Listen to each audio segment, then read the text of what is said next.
Cancer हा एक गंभीर आजार आहे। या जीवघेण्या आजारापासून स्वतःचा बचाव करण्यासाठी आपण सर्वांनीच प्रयत्न केले पाहिजेत।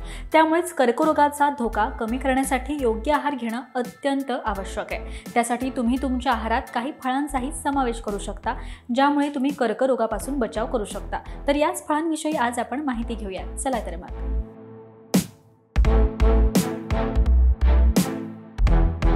नंबर 1, पेरूमध्ये लायकोइन नावाचं सत्व मोठ्या प्रमाणात असतं, जे आपल्या शरीराला फ्री रॅडिकल्स पासून वाचवतं आणि कॅन्सर पासून देखील आपल्या शरीराचा बचाव करायला मदत होते। तर तुम्ही आठवड्यातून एकदा पेरू नक्की खा।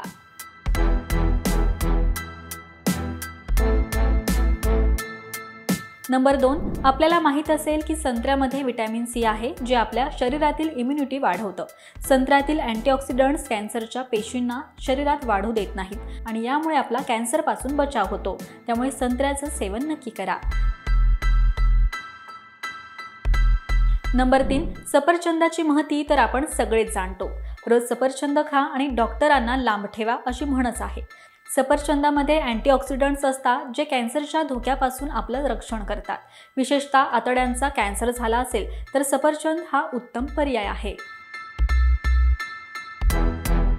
नंबर 5, केळ खाल्ल्यानं आपल्याला अनेक फायदे होतात। ते फक्त वजन वाढीसाठीच चांगलं नाही, तर कॅन्सरसाठी सुद्धा गुणकारी आहे। केळीमध्ये पोटॅशियम आणि व्हिटॅमिन B6 ची मात्रा असते। तसेच यात फायबर असतं, ज्यामुळे पचन संस्था स्वच्छ होते आणि पचनक्रिया सुरळीत होते। त्यामुळे नाड्या साफ राहतात आणि आतड्यांच्या कॅन्सरचं प्रमाण कमी होतो। त्यामुळे केळीचं सेवन नक्की करा। नंबर 6, द्राक्षांमध्ये रेसवेराट्रोल नावाचं पॉलिफेनॉल कंपाऊंड असतं, ज्यामध्ये कर्करोगाविरोधी गुणधर्म असतात। याचं मर्यादित प्रमाणात सेवन केल्यानं तुम्ही कर्करोगाचा धोका टाळू शकता। विशेषतः त्वचेचा कर्करोग, स्तनाचा कर्करोग आणि आतड्यांचा कर्करोग यावर मात करण्यासाठी द्राक्ष गुणकारी आहे। त्यामुळे तुम्ही द्राक्षाचं देखील सेवन करू शकता। तर कर्करोगापासून स्वतःचा बचाव करायचा असेल तर तुमच्या आहारात या फळांचा नक्की समावेश करा। आणि हा व्हिडिओ तुम्हाला कसा वाटला हे आम्हाला कमेंट करून नक्की सांगा। पाहत रहा महाराष्ट्र टाइम्स। धन्यवाद।